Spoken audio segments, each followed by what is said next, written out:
is Our Time on Freedom. I'm Mikhail Dranov. Hello. Next, we'll discuss the important news of the day. The presidents of France and Ukraine met in Paris, where Volodymyr Zelenskyy arrived on an official visit. The main topic of the talks was unfreezing a 90 billion euro loan from the European Union. In addition, Volodymyr Zelenskyy and Emmanuel Macron discussed military support with a focus on drones, the fight against Russia's shadow fleet, and the commitments made by the members of the Coalition of the Resolute. Freedom's special correspondent in Europe, Vitaly Sizov, is covering the meeting of the two leaders at the Élysée Palace. He joins us now live. Vitaly, hello. Tell us more about the main topics that have already been discussed today in Paris. Today, I left the Élysée Palace just 5 minutes ago, and even then, the Ukrainian delegation was also preparing to leave. President of Ukraine, Volodymyr Zelenskyy first, held a meeting with his colleague, Emmanuel Macron, in a bilateral delegation format. Then he spoke with the press alongside Emmanuel Macron, and after that, they spoke one-on-one, and this meeting is expected to conclude any minute now. The French president, speaking to journalists, noted that Europe is Ukraine's main donor, having provided over 200 billion euros in aid, and therefore must play a key role in achieving a just peace. And according to Macron, he emphasized that his country will do everything possible to unblock this 90 billion euro loan from the European Union so that Ukraine receives stable funding. The French leader also said that France will facilitate Ukraine's accession to the EU, specifically by unblocking and starting these negotiations. And he believes that the first clusters on the path to negotiations for Ukraine's EU membership should be opened. He also spoke about the 20th sanctions package. France, of course, supports its approval, despite the fact that there are currently certain problems. The French leader also emphasized that despite some temporary easing of sanctions on Russian oil by the U.S., based on his conversation with American leader Donald Trump, he understood that overall, the United States' course on sanctions remains unchanged. And for his part, his country also supports the sanctions, and France's position has not changed. We have a direct quote from the French president.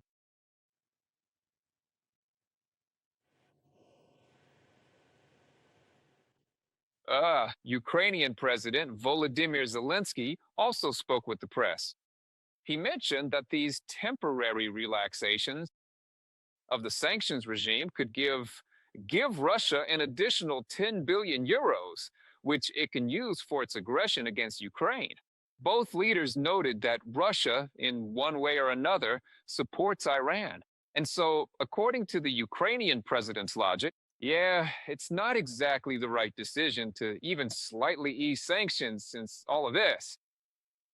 All this money can be used by Russia, including for indirect actions to support Iran and its activities in the Persian Gulf, related to opposing both its neighbors and the United States of America. The president of Ukraine said that they also discussed strengthening the defense complex and working in the field of drones. He also mentioned that about 10 countries have already asked Ukraine for help, and Ukrainian experts have already gone to 3 of them. These are Persian Gulf countries to study the possibility of sharing Ukraine's experience in fighting Iranian drones.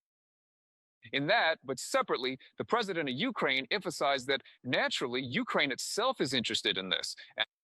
It would be more justified not just to sell some individual drones, interceptor drones, to certain countries, but to fully transfer technologies for fighting Shaheds, which is much more complex than just, producing a certain number of drones and sending them to some countries to make money.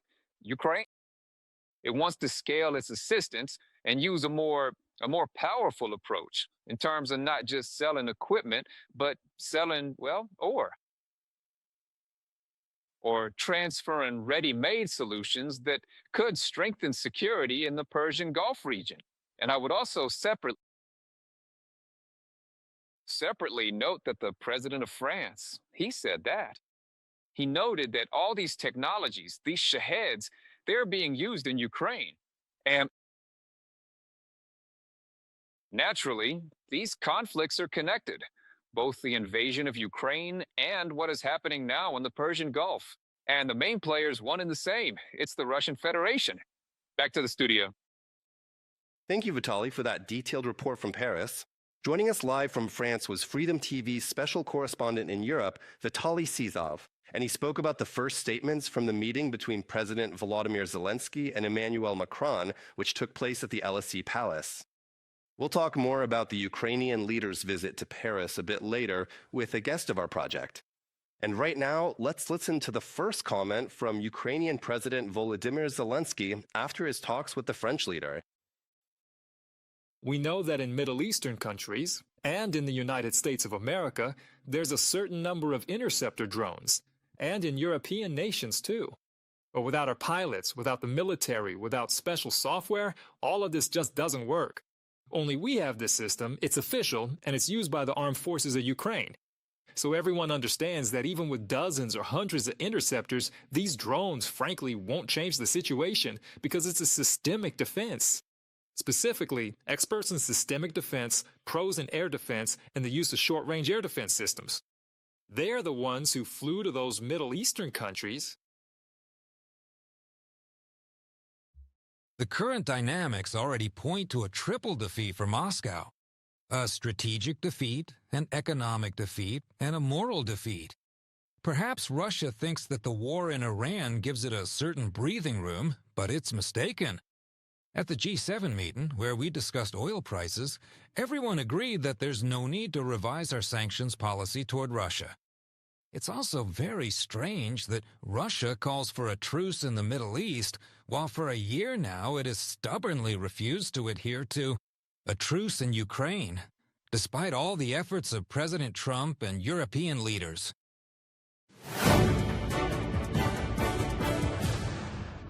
And moving on to other news of the game. Last night, Russian occupiers launched a ballistic missile at Ukraine, an Iskander M and 126 drones, 80 of which were Shaheds. According to the Air Force of the Armed Forces at Ukraine, Ukrainian air defense managed to neutralize 117 drones. Hits by a ballistic missile and 8 drones were recorded at 7 locations, and debris fell at 5 more. 11 people were injured as a result of Russian shelling in the Kherson region. This is reported by local authorities. The invaders' troops struck critical social infrastructure. 20 private houses and warehouse facilities were damaged. In the Chernihiv region, 1 person was injured due to Russian shelling. With a Jarin drone, the Russians attacked a historic building where the city library was located. It's completely destroyed. Also, residential buildings, administrative, and commercial premises were damaged by the blast wave. About 100 subscribers were left without electricity. Specialists are already working on restoring the networks. The Russian army is hitting civilians again. This morning, the occupiers launched a missile strike on the Kupiansk district of the Kharkiv region. According to the regional prosecutor's office, an Iskander missile was used preliminarily. A regular bus came under fire. 3 people have died. That's the driver and 2 passengers. 4 more were injured. Private residential homes were also damaged. Russian forces continue to terrorize civilians in the Donetsk region as well. Shelling of frontline settlements doesn't stop for even a single day. They strike with guided aerial bombs, ballistics, attack, and FPV drones. In just one day in Kramatorsk, 68 civilian sites were damaged, including 17 apartment buildings and educational institutions. Under these conditions, police officers continue to evacuate the elderly. More on the situation in the Donetsk region in Natalia Husak's report. Look at this huge piece. It's very heavy. This is such a huge piece, very heavy, made of metal. It's from an aerial bomb. Well, a very powerful one. Early on the morning of March 11th, Russian troops hit central Kramatorsk with 4 aerial bombs. One of them hit a 5-story building, completely destroying the top floor. Some of the apartments were empty, but people still live in some of them. I was just sleeping in the small room, and the living room and the other bedroom were hit. All the slabs fell there. But I survived, as they say. The neighbors are alive and well. I went to see them. We talked. Local residents say the shelling lasted for 20 minutes. There was no time to hide. My wife can barely walk, but in 3 seconds she had already hidden in the wardrobe. It's terrifying. The glass just shattered. It's all just a nightmare. She had a nervous breakdown. As a result of the cab strike, a 67-year-old woman was injured. She was diagnosed with a blast injury and lacerations. In the city, police officers recorded large-scale destruction. Tens of multi-story buildings and educational institutions were damaged. Dozens of high-rise buildings, educational and cultural institutions, shopping centers, and stores were damaged. We are conducting investigative and operational measures on site. There are no safe places left in the Donetsk region, police say. The enemy cynically strikes residential neighborhoods. Only evacuation saves the lives of the civilian population. Now the White Angel crew is heading to the town of Mykolaivka. 2 families are waiting for us there. The situation in Mykolaivka remains extremely tense, say the police officers involved in the evacuation. The shelling does not stop. After the last one, the power went out in the settlement. People were left without communication. The house was shaking like this. We're just sitting in line in the hallway. We don't know what will happen. There's been no power all night today. We were crawling around in the dark. There's no power. We can't do anything. Valentina is 88 years old. The White Angel crew is helping her leave Mykolaivka. The woman says that pharmacies and shops are no longer open in the town. Groceries can only be bought at the local market, which is open for a few hours a day. In these conditions, it's hardest for the elderly to survive. The city is dying out. This time, the White Angels evacuated 4 people from Mykolaivka. 4 people, 3 women, and a man who was unable to move on his own. To safely evacuate the people, police had to use electronic warfare tools because a Russian drone was flying over the city during the evacuation. Law enforcement officers brought the elderly to a temporary evacuation point. From there, volunteers escorted them to medical facilities to later send them to safer regions of Ukraine. Natalia Husek, Freedom TV 2. And we return to the main topic of the day, the meeting of Presidents Volodymyr Zelenskyy and Emmanuel Macron in Paris. As the French leader stated, the blockade of the Strait of Hormuz, which, due to the situation in the Middle East, hinders the transport of 20% of the world's oil production, can in no way serve as a basis for lifting sanctions against the Russian Federation. He emphasized that Europe will continue to support Ukraine. Regarding sanctions, we've said it all, that there will only be temporary relaxations for some countries, limited ones.